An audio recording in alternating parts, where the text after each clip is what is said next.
When 25 years old, William Newton's dismembered body parts were discovered in a West Hollywood dumpster in 1990. The small LGBT community in which he belonged was shook with the news of his murder, especially because his death occurred at a time when the gay community was already overwhelmed by the HIV and AIDS pandemic. This gruesome cold case haunted West Hollywood for more than 32 years. It was the gay community's version of the Black Dahlia murder. Over the years, investigators put forth a lot of effort to crack the case, but they failed for years.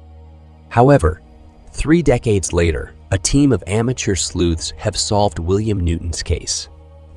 This case takes us to Los Angeles, a city which is known as the entertainment center of the world. Los Angeles has been a home to a wide variety of attractions and activities, including movie studios, the Sunset Strip, Venice Beach, prominent museums, theme parks, vineyards, breweries, outdoor activities, and a vibrant nightlife.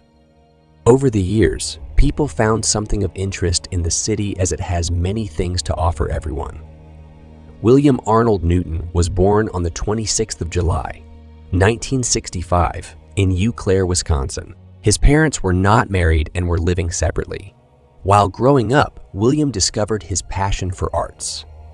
Oftentimes, he was seen by friends engaging in creative writings and poems, which reflects nature and his soul.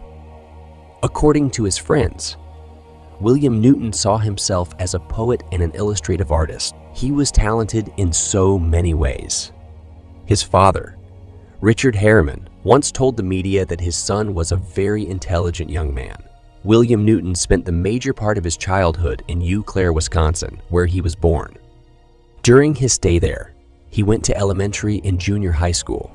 After he finished junior high, he and his mother, whose name hasn't been stated in any reports, moved to another city called Ladysmith in Wisconsin in the year 1979. Their stay at Ladysmith wasn't too long because immediately after William Newton's freshman year of high school in 1980, he and his mother moved again to Oklahoma City. The sudden, endless change of environments did not seem to please William, who needed more stability. So he made up his mind and packed up his bags to go live with his father, Richard Harriman. He felt his father would be more than happy to receive him. After all, he was his son. But that was not the case, because on getting to Eau Claire, where his father lived, he was given a shocking reception. His father told him to leave and go back home to his mother. William Newton, who was 16 years old at the time, felt broken and shattered. However, since he never considered going back to live with his mother, William embraced his independence and took a bold step to start a new life on his own. For the next 3 years, William Newton traveled around the United States before finally settling in Los Angeles in 1985. One of the cities he lived in was Oklahoma. During his stay there, he met a man named Terry Elliott with whom he began a romantic relationship. William also discovered his love for beauty and makeup, and this led him to make a decision to pursue a career as a professional beautician. He studied all there was to know about skincare, makeup, and fashion. Upon the completion of his makeup training, he earned his beautician license. In 1984, William Newton moved to Los Angeles and started a new life. In spite of the struggles and challenges that comes with starting a new life in a new place, William never had to wait too long for opportunities. His solid curriculum vitae, which detailed his professionalism as a beautician, quickly got him a job at an entertainment industry that produced music videos. William was employed as a makeup artist and a choreographer. Since he wasn't working full-time, he later took up another job at the gay bathhouse known as Hollywood Spa. During one of his shifts at night, he met a man named David Ray, who had instantly liked his personality. David was said to have been around the vicinity to serve as a judge to a beauty contest for a local gay magazine. William's encounter with David was another stepping stone to the peak of his career. David Ray was an adult film producer whose area of expertise was the gay adult videos. David saw William as a prospect and decided to embrace him, introducing him to the gay movie industry and helping him land roles in several gay erotic movies. Over time, William and David's relationship went beyond just a business relationship. The duo became lovers, and in the year 1987, they both formed a partnership and established their own adults movie firm, which they called London Ray Productions. William then started to work at London Ray as a movie producer, makeup artist, and set designer under the name Bill A. London. He also acted movies on the production under the names Billy London and Billy Porter. Since London, Ray Productions was a new establishment, and there wasn't much money to change movie settings. David and William would film their movies in their apartment. Oftentimes, William would redecorate the apartment to make it unique for every movie scene. As their movie production started doing so well and money started rolling in, William and David started to live their best lives. If they were not making movies, they would frequent the bars and clubs partying and having fun. This lifestyle continued for years until in 1990, when the two broke up and started living separately.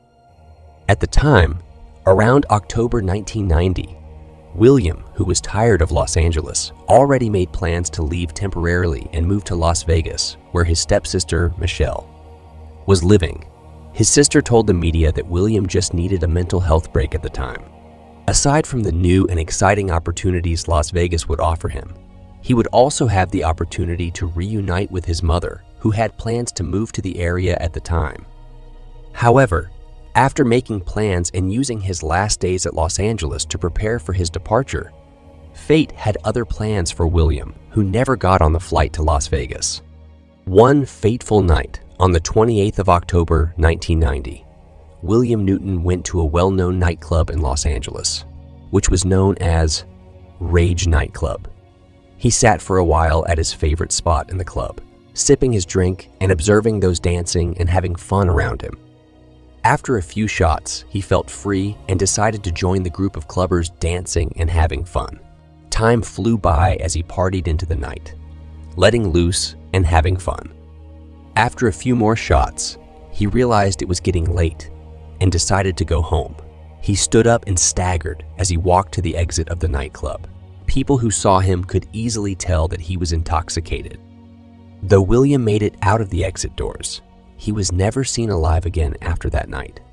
The next day appeared to have been a Monday, and residents of Los Angeles started a new week, going about their daily work activities, oblivious to the gruesome murder that had occurred the previous night. That same morning, on the 29th of October, 1990, in an alley just directly behind Santa Monica Boulevard, a homeless person was searching the dumpsters at the area, looking for something to eat or just finding discarded items. He approached the dumpsters one after the other. Upon lifting the lid of a particular dumpster, he discovered a plastic bag, which seemed quite resilient. He tore the bag open, and what he saw shook him to the core. Staring back at him was a human head and feet. In all his years of searching dumpsters, he had never encountered such traumatizing and horrific sight. He immediately closed the dumpster and alerted passers-by about the horrific discovery. After a short while, the authorities got to the crime scene, and the severed head in the dumpster was quickly identified to be that of Williams. The police searched all the other dumpsters in a 2-mile radius around the discovery site to see if other parts of William Newton's body could be found and retrieved. But all search proved abortive. The autopsy that was done on William revealed that he had been high on an addictive drug known as methamphetamine.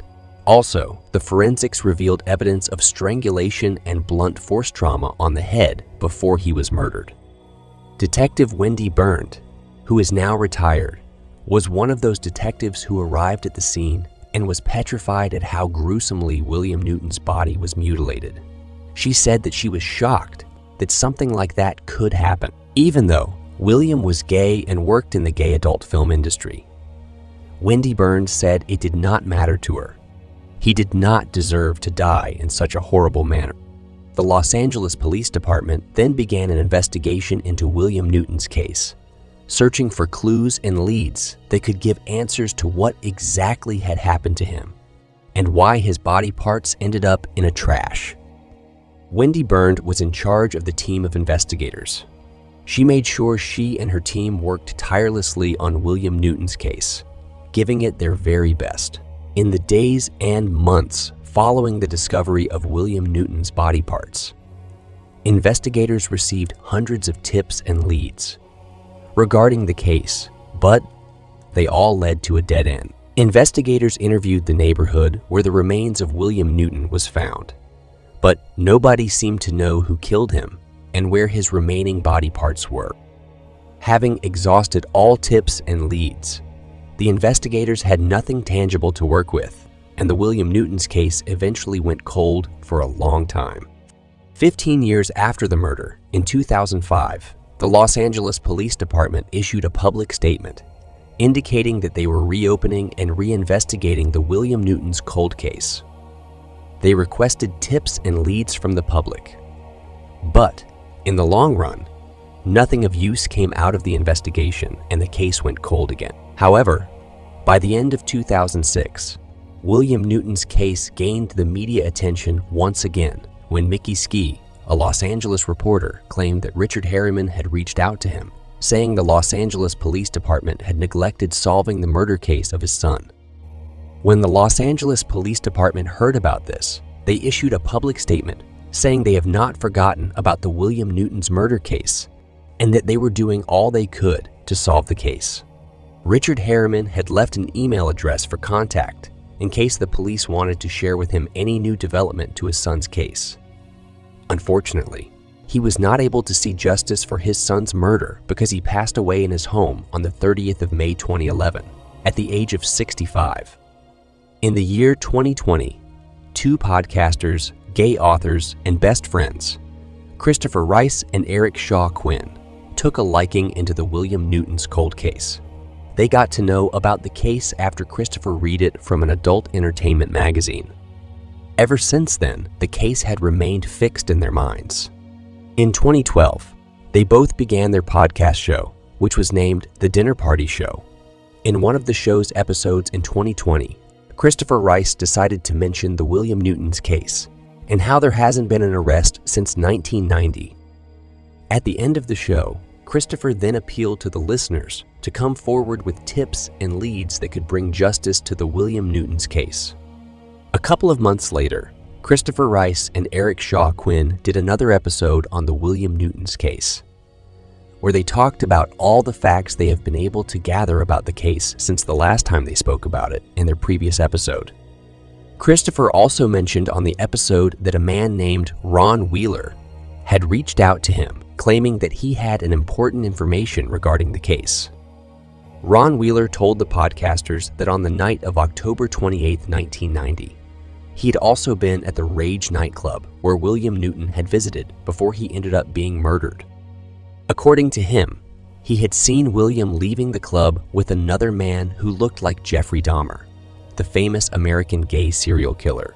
Jeffrey Dahmer had murdered 17 boys and men in the Milwaukee area between 1970s and 1990s before he was eventually arrested in 1991, 9 months after William Newton's horrific murder.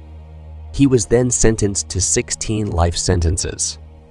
Even though Jeffrey Dahmer's profile fitted that of someone who could have killed William Newton, there was no way to confirm that since he already died in prison in November of 1994 when a fellow inmate attacked and beat him to death. After Christopher Rice had revealed all he and Eric Shaw Quinn had dug up about the William Newton's case and the possible connection to Jeffrey Dahmer, he was hopeful that someone somewhere who knew something about the case would reach out to them soon with evidence and proofs that could eventually arrest William Newton's murderer. Around the same time, Detective John Lamberti started to have an interest in the William Newton's case. He went through all the evidence, materials, and files his predecessors had used in the case, and was surprised at the amount of efforts they had shown to the case. Using his predecessors' work on the case as a guide, John Lamberti then began to look closely at the case from every angle. While investigating the case, he Google searched William Newton's name and came across Christopher Rice and Eric Shaw Quinn's last podcast episode on the William Newton's case, where they speculated about his murderer being Jeffrey Dahmer. Detective John Lamberti listened to the episode and his interest in the case was heightened. He thereafter reached out to Christopher and Eric, scheduling a meeting with them. During the meeting, 3 of them talked extensively about the case, sharing information on all they knew about the case. At the end of the meeting, their mutual goal was to solve the mystery behind the William Newton's murder case. Apparently, the 3 men were not the only ones fascinated about the William Newton's case. About the same time, a documentary filmmaker known as Rachel Mason had also developed an interest in the case and was busy performing an underground investigation.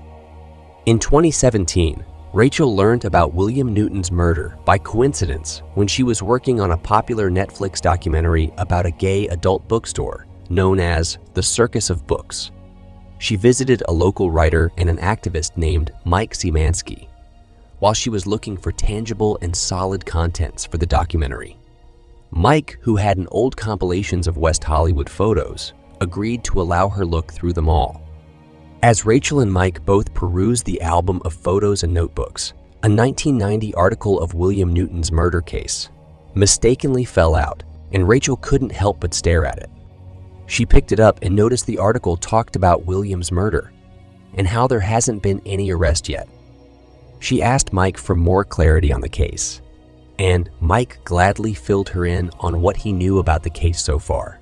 Rachel Mason instantly developed an interest in the case, but she needed to work on the Circus of Books documentary. When she was done with the documentary, she began looking for other projects to work on. She then remembered the William Newton's case, which she had read from an article at Mike's place. She slowly began to look closely at the case, and over time, she became obsessed with it. The case wouldn't leave her mind, so she decided to start her own underground investigation. While at it, she was determined to find every piece of information that could bring closure to the case. Rachel then appealed to the public on a gay community group page on Facebook to help with any useful information or tips that could solve the William Newton's case. She further asked for tips on the whereabouts of Jeffrey Dahmer in the year 1990, the period William Newton was murdered. After a while, she received a message from a man named Clark Williams who lives in Sherman Oaks.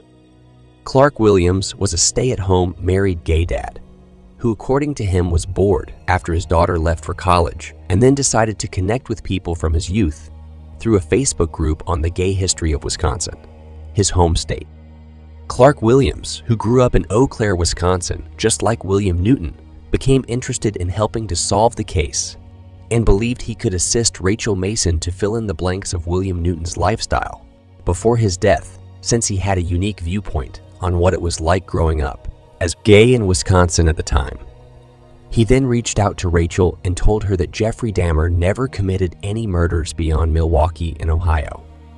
Rachel Mason appreciated the tip and was excited for the new development in the case. Since she was going to write a documentary on the William Newton's case, she needed someone who knew much or little about his life story. She quickly arranged a meeting with Clark Williams to hear what he has to say. During the meeting, Clark Williams mentioned that when he read about William Newton's case on a Facebook group, he felt connected to the case because he and Newton shared similarities.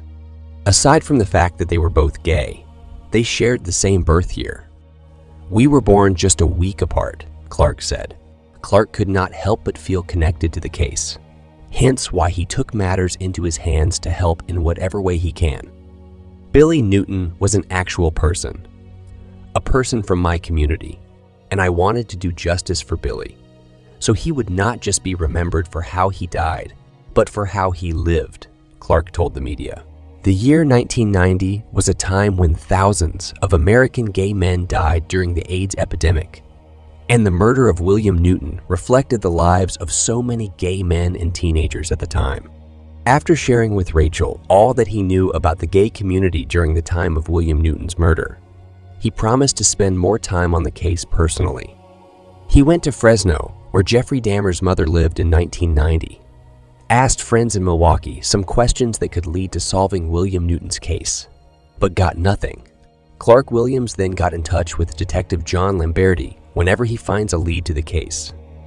John Lamberti, who was grateful for the efforts, then brought in Clark and Rachel into the investigation. Because at the time, the Los Angeles Police Department did not have the resources needed to solve the case. Clark would often sit down during his spare time to research on William Newton's case. Since William Newton had acted in gay adult movies, Clark shifted focus and dived into the gay pornography industry to search for possible clues.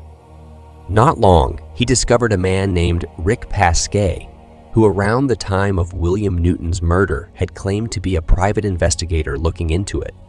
But he was actually in the gay porn industry for 20 years, which he never disclosed. Clark began to make his research on the life of Rick Pasquet.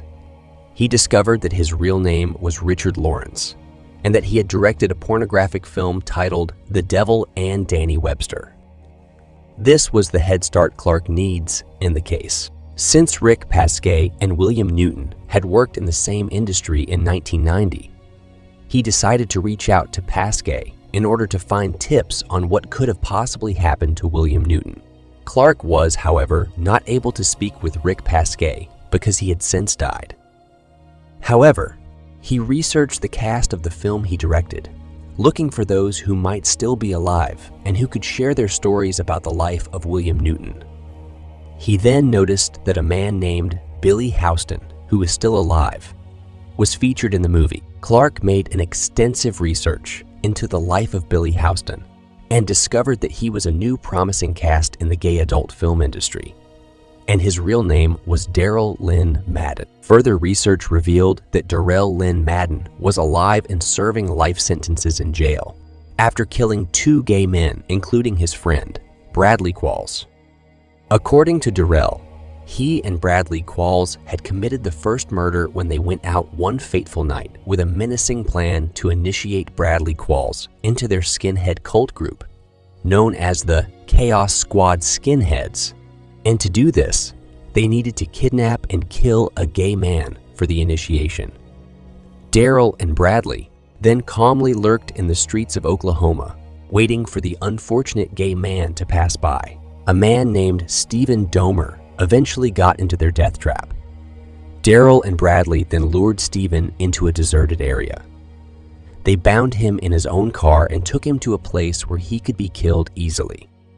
Stephen cried, begged, and fought for his life to be spared, but he couldn't overpower 2 abled men who finally strangled him to death with his own coat hanger. Having killed him, Darrell and Bradley disposed of his body in a close-by creek. In a shocking turn of event, Darrell then pointed a gun at his accomplice and friend, Bradley, shooting and killing him on the spot for no known reason. Darrell then fled the scene, leaving Bradley's corpse behind. However, he could not hide his crimes for long because he was arrested shortly and made to face the consequences of his crimes. Clark Williams was shocked at the kind of person Darrell Lynn Madden was and decided to do further investigation and research into his life in Oklahoma. He then found out that Darrell had once done an interview for a book titled American Honor Killings. Clark, who wanted to get to the root of William Newton's case, decided to get his hands on the book by ordering for it.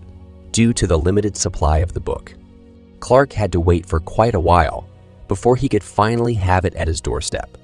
An excited Clark picked up the book and began flipping through the pages. It got to a point where he was shocked at what he read. In the interview, Darrell Lynn Madden had not only mentioned killing Stephen Domer and Bradley Qualls, he also mentioned killing another gay man in Los Angeles, though he failed to provide details of the crime in the book. But Clark was thrilled at the possibility that Darrell could be referring to William Newton since he was gay and had been killed in Los Angeles. Clark strongly had this belief that the killer of William Newton was about to be discovered finally. In order to ascertain this fact, Clark made a call to Detective John Lombardi and met up with him to discuss everything he had found out. John Lombardi, whose cold case department had put back the William Newton's case on the shelf 2 weeks before Clark's tip, did not waste time to inform his team about the new development in the case. They got to work and started making research into the 1990 lifestyle of Darrell Lynn Madden. It was during the research they discovered that the gay movie industry that Darrell had worked for at the time was located on Santa Monica Boulevard, which appeared to have been the area where William Newton body parts were found. All leads were beginning to add up. However, in order to get answers, on January 4th, 2023, Detective John Lamberti took one of his team members, Detective Tamara Momayaz, along with him to travel down to Oklahoma, where Darrell was serving his life sentence for his crimes. On getting to the prison, they realized that Darrell Lynn Madden was now an Orthodox Jew and a proud transgender woman who had changed her name to Darylyn. She comfortably sat across the two detectives, willing to answer any questions they would throw at her. During the interview, Lamberti and Momayaz asked Darylyn about William Newton's murder, and they were surprised at how quickly she recollected who William Newton was. Darylyn told the detectives that on the night of William Newton's murder in October 1990, she and her skinheads friends had spotted William walking down the street. She explained that William had appeared drunk, and they saw him as an easy target for robbery. Darylyn confessed to approaching William, draping her hands around his shoulders and whispering to him that they were going to rob him, kidnap him, and probably beat the crap out of him. But he would survive the predicament as long as he didn't make a scene or scream for help. Unfortunately, the last statement was a lie, as she ended up strangling him to death, which was confirmed by the coroner at the time before dismembering his body. Detectives Lamberti and Momayaz were bewildered at Darylyn's revelation of the incident. They further asked her why William Newton's body was dismembered and dropped in a dumpster. Darylyn, however, claimed not to have anything to do with it. She said she left William's body with her friends after they had killed him. The detectives asked for the names and identity of the two friends, but Darylyn refused to mention any names, saying, "I might be a murderer, but I am not a snitch." In the days following her confession, Detective John Lamberti, who already had what he needed to finally solve the William Newton's case, presented a solid case against Darylyn to the Los Angeles County District Attorney, George Gascon's office. However, to their dismay, George Gascon said they won't be filing any case against Darylyn, as there was not enough evidence to prosecute her. Despite this sad outcome, Detective John Lamberti and other amateur sleuths who had worked tirelessly on the case were still happy that the William Newton's case has finally been solved with his killer behind bars for life. The case was finally closed, and William Newton's stepsister, Michelle Oliver, said she was grateful for the efforts the detectives and amateur sleuths had put into investigating her brother's death. Having some kind of closure helps, Michelle said. However, the grieving sister still wanted answers as to why Darylyn and her friends targeted her brother and where the rest of his body parts are. When a clown appeared in front of Marlene Warren's door and presented her with flowers and balloons, she didn't know that the clown was a killer with a gun hidden away in the costume. For over 3 decades, the case of the killer clown remained a mystery to detectives, Florida residents, and true crime enthusiasts all over the world. Marlene Warren was born on the 15th of April, 1950. When she turned 22, she married Michael Warren, who was 19 years old at the time. Marlene already had 2 children from her previous marriage, and Michael appeared to consider her 2 young sons to be his own. The couple grew together, working hard and making a name for themselves. They bought a number of companies, including a used car dealership for Michael. The family was able to maintain a reasonable standard of living because of their several revenue streams. Life for them was like a bed of roses, such that they could afford a 500-square-foot house in Wellington, Florida's upscale Aero Club neighborhood. Each of the homes in this area have their own runway and hangar, which enabled residents to fly their private aircraft whenever they like. The Warrens appeared to have it all, yet this was not the case at all. At his auto dealership in 1983, Michael experienced legal troubles. Customers accused him of fiddling with the odometer, and the authorities arrested him. He was consequently given an 18-month probationary period. By the year 1990, it was widely known that the Warrens were experiencing marital issues. Michael was allegedly having an affair with Sheila Keene, one of his staff. Despite Sheila and Michael's denials to these allegations, Sheila's husband decided to leave her. On May 26, 1990, a white Chrysler LeBaron with no license plate traveled down the street where Michael and Marlene lived. Marlene and a friend were in the kitchen, when they saw a clown-costumed person approach the front door with a basket of flowers and balloons. Marlene grew up in a clown-loving family. Her family adored clowns so much that her mother keeps a whole room filled with clown collectibles. She had paintings of clowns that 14 years old Marlene had created. For the adoration of clowns, Marlene hurried to the front door to welcome her visitor. Her son, Joseph Aarons, who was present at the time, recalled hearing his mother comment, "How pretty." This appeared to have been Marlene's last words, because a short while afterwards, everyone in the house, including Joseph's friends who came visiting, heard a pop sound. At first they thought the noise was a balloon popping, but then they noticed Marlene tumbling to the ground. Now at alert, everyone sped to the door. The balloons and flowers were left behind as the clown nonchalantly made his way back to the white Chrysler LeBaron. Joseph tried to run after the clown, but he couldn't go as far because he had a cast on his leg. He, however, remembered screaming at the clown to turn around. The clown turned and gave him a wide-eyed brown stare. Its face lacked any expression. The clown soon climbed the white LeBaron and sped off. The sole description offered by witnesses was that Marlene had been shot by a clown with brown eyes. Even the gender of the clown was a mystery to them. Joseph and one of his friends had tried to follow the clown in their own car, but they lost track of it. Marlene Warren was rushed to the hospital. It was determined that she had been shot twice in the face at point-blank range. She struggled to survive but died 2 days later at the hospital. Detectives checked in with Michael Warren, who wasn't home at the time of the incident. Michael had a solid alibi. He got the terrible news while en route to a Miami racetrack with friends. He hastily went back home to offer comfort to the family. When questioned by the detectives, he provided as much information, cooperating with the investigation process. He was soon ruled out as a suspect. The authorities were perplexed. According to a spokesman for the Palm Beach County Sheriff, the killer clown case was the strangest thing he had ever seen in all of his 19 years working as a law enforcement agent. 2 hours after the murder, authorities got a solid tip. A caller who wished to remain unnamed suggested that the police should thoroughly question Michael Warren and Sheila Keene. Before the police could ask her any more questions, she hung up. Sheila Keene was in town at the time of the murder, but Michael was traveling with friends. Sheila claimed to have been at work, but in reality, she was a repo person for Michael's dealership. Her alibi wasn't exactly solid. A few days after Marlene Warren's killer clown case made headlines, 2 employees of the neighborhood costume store named The Spotlight reported a weird experience to the police. They claimed that one woman with chocolate brown hair came up to them just as they were about to lock up the store. She pleaded to be allowed inside. The employees informed her that they were closed and advised her to come back the following day. She, however, was persistent and informed them that she really needed a costume that evening. It was a strange request because it wasn't Halloween. It was almost Labor Day weekend. Regardless, the 2 employees were sympathetic and allowed her enter the store.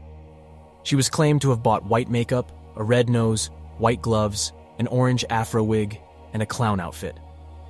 Later on in the investigation, the 2 employees selected Sheila Keene from a lineup of photos and declared that they were fairly certain that she was the woman who showed up begging to buy a clown costume. The detectives soon looked into the supermarket store that sold the flowers and balloons the clown had brought to Marlene's house. It was discovered that the supermarket was close to Sheila Keene's house at the time. Also, the supermarket staff selected Sheila from a lineup of photos. The white Chrysler LeBaron, the getaway vehicle, came into consideration next. When asked, Michael Warren asserted that he had no knowledge of the vehicle. He claimed only Chevrolets were sold at his dealership, but Payless, his main rival, had a Chrysler LeBaron. Michael and Payless had a history of disagreements, especially over an advertisement that Michael's dealership ran that included the phrase Payless and was purported to be an attempt to confuse buyers. One time, a client from outside the area rented a white Chrysler LeBaron from Payless. The customer searched up Payless's number when it was time to return the car, but ended up contacting Michael's dealership instead. The client said they were instructed to park the vehicle outside the dealership with the keys inside the sun visor. The LeBaron, however, later vanished. After the murder, the getaway vehicle used by the clown was abandoned in a grocery store parking lot. During their search, police discovered orange synthetic threads in the vehicle that resembled a clown wig strands. They also discovered brown long hairs. Sheila Keene had long brown hair at the time of the murder. the police found more orange fake hair strands inside her residence during a search warrant. At this point, everything seemed like a simple situation to resolve. But that wasn't the case. Michael and Sheila vehemently denied being involved in Marlene's murder. They refuted having a conversation with the police without the presence of a lawyer. DNA testing was just getting started in 1990, so the investigators' available evidence was circumstantial.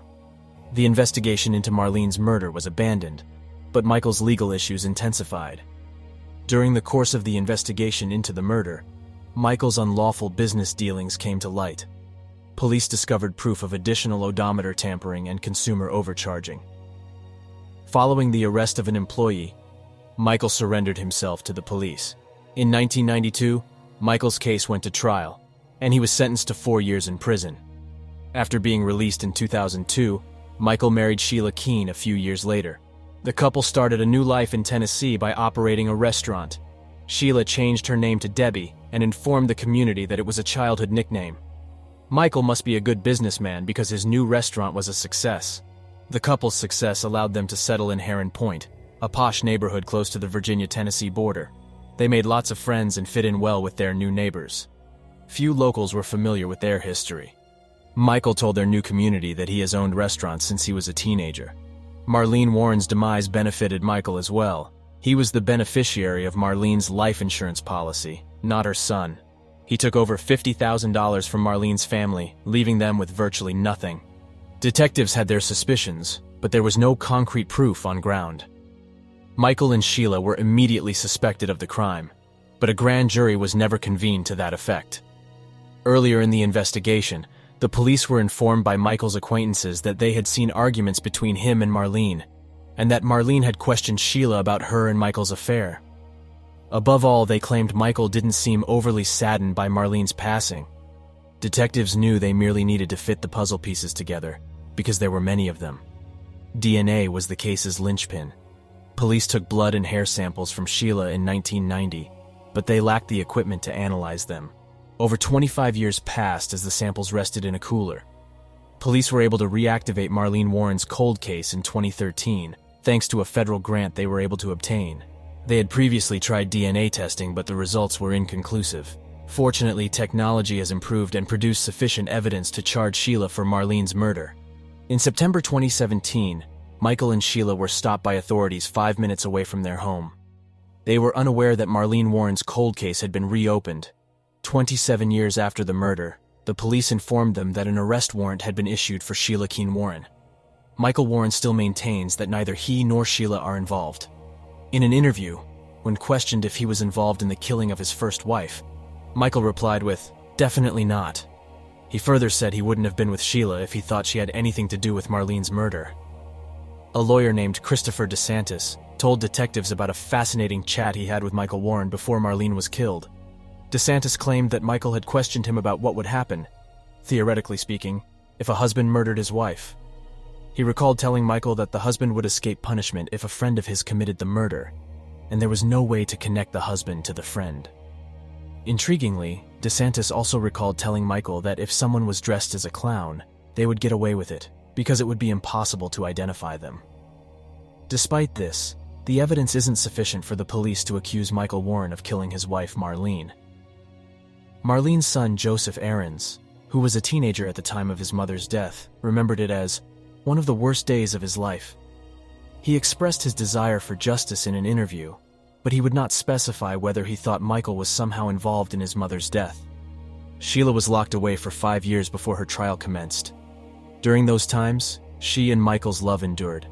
They wrote each other several letters. After trial, Sheila Keene pleaded guilty to second-degree murder and was given 12 years in prison. Sonia Carmen Heroic Stone was born on the 27th of May 1951. Sonia, who originally lived in Quebec, Canada, moved to the United States in the 1970s, where she afterwards got married to Michael Stone in 1976. The union produced a female child. However, Sonia's marriage to Michael Stone did not last long, as they both divorced and went their separate ways. In the year 1980, Sonia Carmen Stone was a single mother, living alone with her 4-year-old daughter, while she worked for the Levi Strauss Company. On October 15, 1981, Sonia took her daughter to school and ran a few errands before she returned home. Around 12 p.m., a lady named Caroline McBride, who was a friend to Sonia Carmen, visited her at home after calling her multiple times and getting no response in return.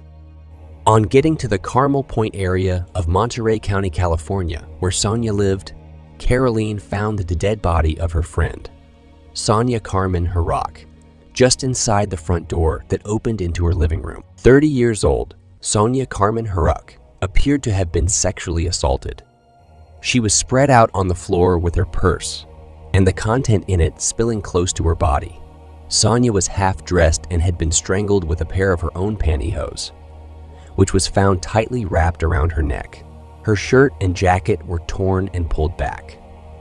A terrified Caroline placed a call through to the Monterey County Sheriff's Office, who immediately dispatched officers to the crime scene. The investigators were of the opinion that the position where Sonia was found in her home suggested that she was attacked as soon as she opened her front door to go in. They also examined Sonia Carmen's body and discovered that she had a broken left ring fingernail with blood beneath it, which indicated that she had struggled with her killer, ultimately scratching him before her death. The question of who committed such heinous crime bugged the police and the family of Sonia Carmen Harrach for years. By the next day, in a bid to find answers, the police went about the neighborhood asking questions and interviewing those who responded to the knock on their doors. While in the neighborhood, just across the street to Sonia Carmen's house, one of the detectives interviewed a neighbor whose name is Michael Scott Glazebrook. He was 25 years old at the time, and he had a 3 to 4 inch vertical scratch down his right cheek, which the detective noticed. The detective immediately asked him how and when he got the scratch. Glazebrook, however, made inconsistent statements. He told the detective he got it from cutting plexiglass in his garage, while he told his parents that he got it in a fight at Monterey Peninsula College, where he schooled. Due to his inconsistency, Michael Scott Glazebrook was charged with Sonia Carmen's death in 1982. But when the case went to trial in 1983, the jury came back with a 9-3 not guilty verdict, which made the district attorney's office decide not to retry the case, even though a retrial was possible, regardless of the jury's decision. Michael Scott was, however, discharged and acquitted. With no significant DNA technology in the 1970s, the case could not be pursued, and it went cold for 39 years. In the year 2020, detectives at the Monterey County Sheriff's Office and Deputy District Attorney Matt L. Hero re-examined the Sonia Carmen Stone's case. They found out that there were several pieces of evidence in Sonia's case file that could be now tested utilizing modern DNA technology. These pieces of evidence, including the DNA found under Sonia's broken fingernail and right breast, were sent to the Department of Justice DNA laboratory for testing. Since Michael Scott Glazebrook was the #1 suspect on the list of the investigators in 1981, detectives got a search warrant for a new sample of his DNA. They were able to obtain a new DNA profile easily because Michael Scott Glazebrook was still alive and works in Monterey County. After the DNA sample from Sonia Carmen Stone's crime scene was tested and compared with the DNA sample gotten from Michael Scott Glazebrook, it immediately came out as a match. Detectives then conducted surveillance at Michael Scott Glazebrook's residence in the city of Seaside. Around 8 p.m. on the 14th of August, 2021, Glazebrook drove away from his home. He was, however, stopped and taken into custody. In honor of Stone, all detectives wore Levi's jeans during the operation to arrest Michael Scott Glazebrook. After an 8-day jury trial in 2023, Glazebrook, who is now 67 years old, was convicted of the murder of Sonia Carmen Stone and will be sentenced in April, possibly facing a potential lifetime prison sentence without the possibility of parole. Following Glazebrook's convictions, Sonia Carmen Harrach Stone's daughter, who is now 44 years old, said, "It's been a day that we have been waiting for a really long time. Sonia was a wonderful woman, and we're so happy to see justice for her." when the skeletal remains of 22 years old, Caitlin Markham were found 2 years after she went missing in a wooded area in rural Cedar Grove, Indiana, 30 miles away from her Fairfield home. Authorities, who were initially racking their brains on what could have happened to her, then began to ask questions on who killed Caitlin Markham. Over the years, detectives did all they could to solve the mystery behind her murder, following every lead. Finally, after 12 years, the Caitlin Markham's cold case has been solved and her killer arrested. Caitlin Helene Markham was born on the 16th of August 1990 in Hamilton County, Ohio. Growing up, Caitlin Markham would always light up a room with her bubbly personality. Her family members described her as a light who was warm and showed compassion to others. In a documentary about her death, her younger sister Allie said, "Caitlin always took care of me. Her bubbly and spirit-free nature made family and friends compare her to a butterfly. She grew up loving everything arts." Caitlin pretty much had her life planned out before college. At 22 years old, she was wrapping up her undergraduate studies from the Art Institute of Cincinnati in Ohio, and she was already engaged to be married. Caitlin, who was saving up money to move to Colorado with her fiancé immediately after marriage, had 2 jobs. She worked at her campus bookstore and at David's Bridal. Sadly, her bright future would not come to stay as horror struck 2 days to her 22nd birthday. Around 9 p.m. at night, on the 13th of August 2011, Caitlin Markham arrived home to her apartment in Fairfield after her work shift was over at the bridal shop.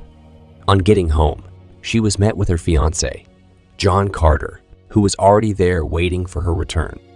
Later that evening, a friend of Caitlin also came over to hang out with the couple, but she ended up leaving after she sensed the tension between Caitlin and John. The friend noticed that Caitlin seemed quiet. She asked John why the couple were acting weird, and John said it was due to magic mushrooms that he and Caitlin had taken. Later that evening, according to John Carter, he left Caitlin's condo to meet up with some friends for a bonfire at 11 p.m. Caitlin Markham, who stayed back home, was said to have been reportedly annoyed with John Carter for leaving. By the following day, Caitlin Markham had mysteriously vanished overnight from her apartment with no trace. Around 8 p.m., John Carter, who visited her to check if she was okay since she wasn't picking up his calls or replying his messages, called 911 and told the operator that his fiancée had gone missing. John Carter was heard saying, "My fiancée is missing. I can't find her anywhere. I saw her at like 12 o'clock last night. She stays in a house by herself, so I'm really nervous. Her car is still there. I'd been trying to get a hold of her, and I decided to go by her house and see if she was okay, and her car was still there. She would be at work right now with her car, which is why I'm like really freaking out." Officers from the Fairfield police then began an investigation into the case, searching for leads in Caitlin Markham's disappearance. Days after her disappearance, family, friends, and people who care came out in their hundreds, volunteering to search for Caitlin Markham around her home, her neighborhoods in Fairfield, the Art Institute, and the Tri-County Mall where she worked. But hours turned into days, days into months, and months into years. There was no sign of Caitlin Markham anywhere. Cell phone records showed she sent a final text that Carter reported in the early hours of August 14, 2011, at 12:52 a.m. Since that moment in time, investigators found no signs of cell phone or credit card activity. The first set of suspects were her family and friends. Since John Carter was the last person to see her alive, the investigators questioned him about the night he saw her last. John told the detectives that the last time he heard from Caitlin was when he was at the bonfire night. He said few minutes before 1 a.m., Caitlin had texted him a photo she liked that her boss had taken. When asked where he went after the bonfire, he told detectives that around 4 a.m., he went to his home, which he shared with his mother, and fell asleep. The next day, he said he sent Caitlin Markham a good morning text, but he never got a reply. By afternoon, Carter said unlike Caitlin, she still hadn't returned his text. By the end of the day, John claimed to have not heard from her, so he became worried and decided to go to her apartment to check on his fiancée. He said on getting to her house, her car was in the driveway. Her dog was inside, but Caitlin was nowhere to be found. He was asked if he and Caitlin had been having issues in their relationship, to which he replied, "Not at all." However, Caitlin's friend, Michelle, made a contrast to this. In fact, Michelle had told the media that Caitlin and John had a pretty heated argument just 2 days before her disappearance. According to Michelle, on August 12, 2011, John and Caitlin allegedly got into an argument about money issues. Despite their differences, the couple went to a festival at a nearby church that evening. According to Michelle, John and Caitlin's dispute spilled over onto the occasion. Caitlin eventually became upset and decided to leave the festival early. It's also conceivable that John and Caitlin made up before she disappeared. But as was already said, the couple appeared to be having some tension the next night as well. At Caitlin's condo, a friend chose to leave after getting the impression that the couple preferred to be by themselves. Many people at the time, including Caitlin's family, believed that John Carter had something to do with her disappearance. They disputed John Carter's claim that Caitlin's moody and unusual quiet behavior on the night her friend came to visit was because he and Caitlin had consumed magic mushrooms. They reasoned that since the friend came over around 15 minutes after Caitlin got home from work, it is not possible that she would start experiencing the effects of the mushrooms that rapidly, even if she had taken them as soon as she entered her condo.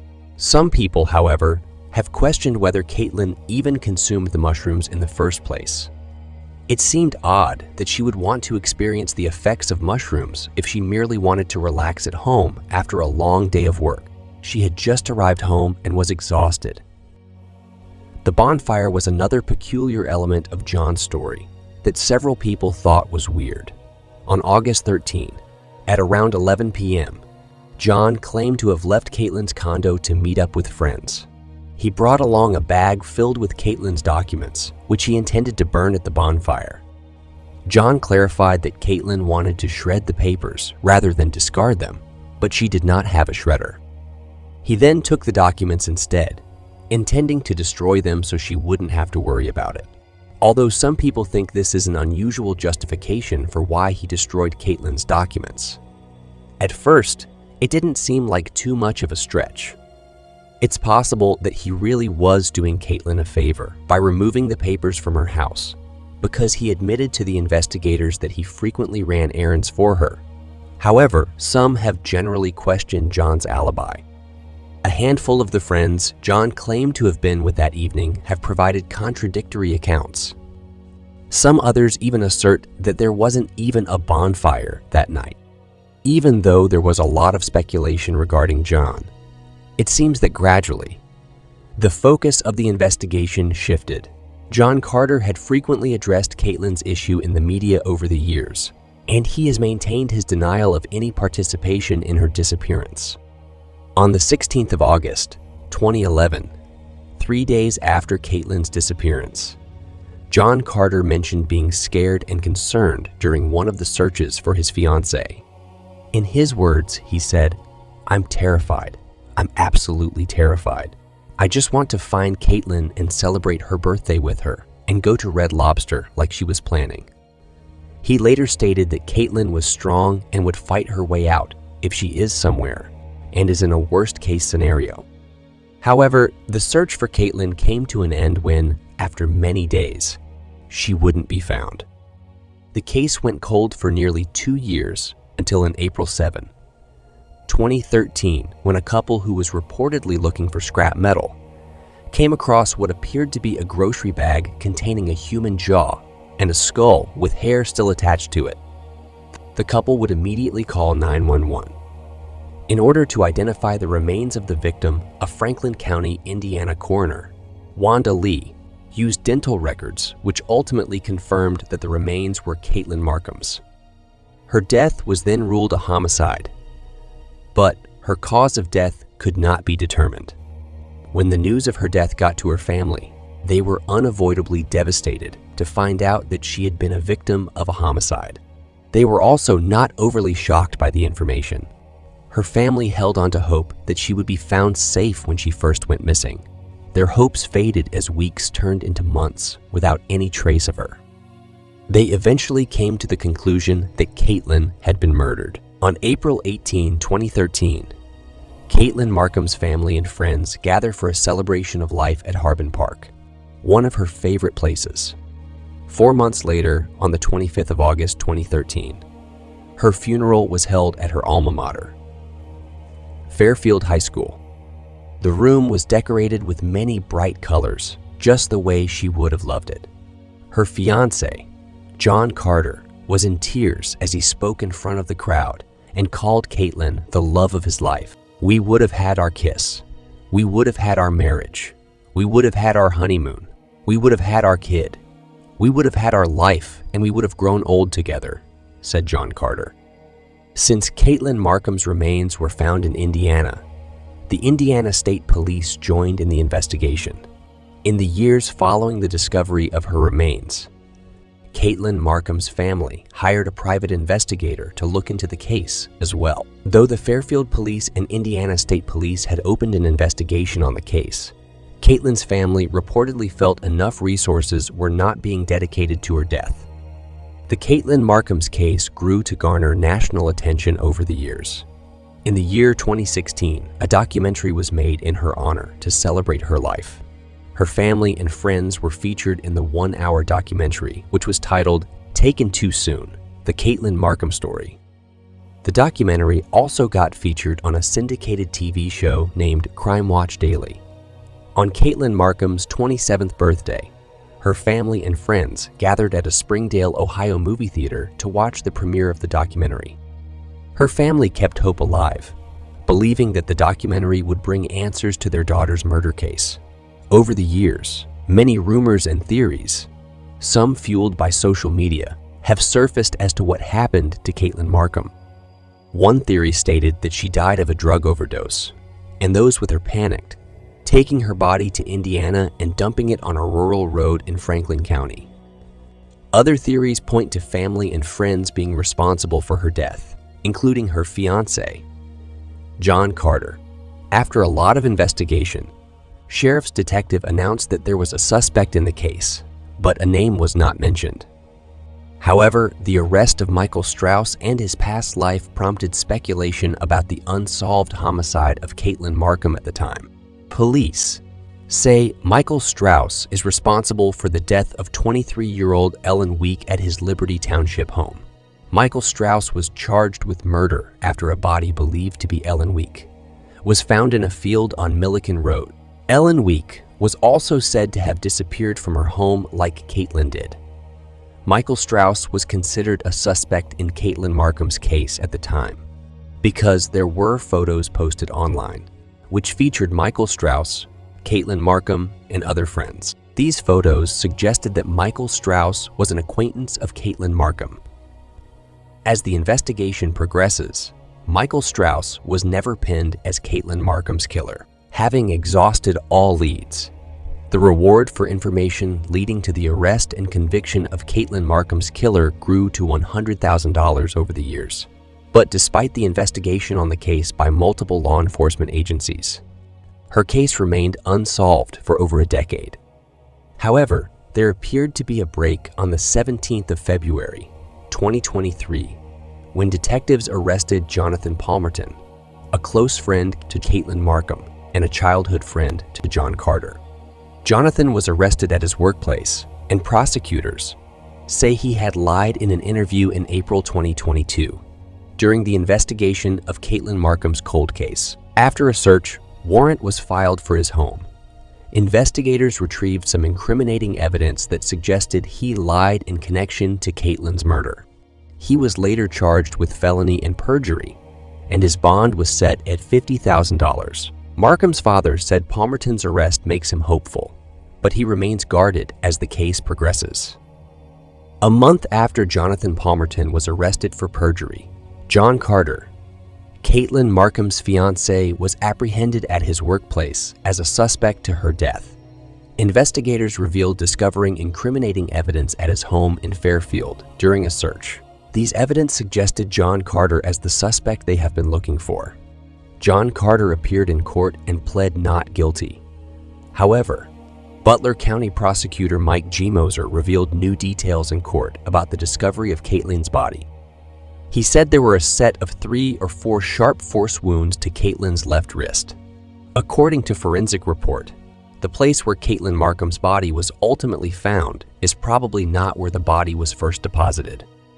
During the argument for a high bond, G.M. Moser read writings that he said detectives found inside John Carter's mother's home during a recent search warrant. John Carter had lived in his mother's home at the time of Caitlin's death.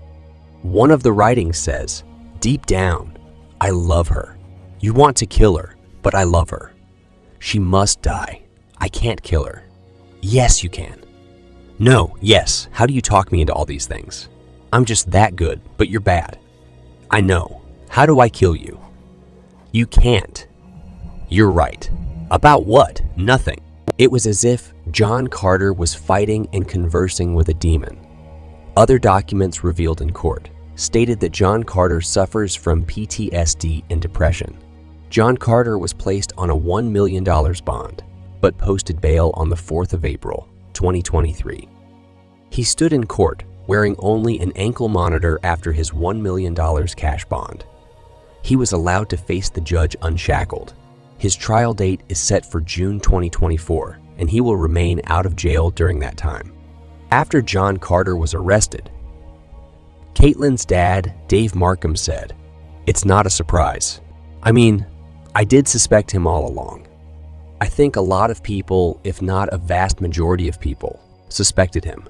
Dave thinks John Carter's arrest could mean he and Allie may finally have justice for their daughter and sister's murder.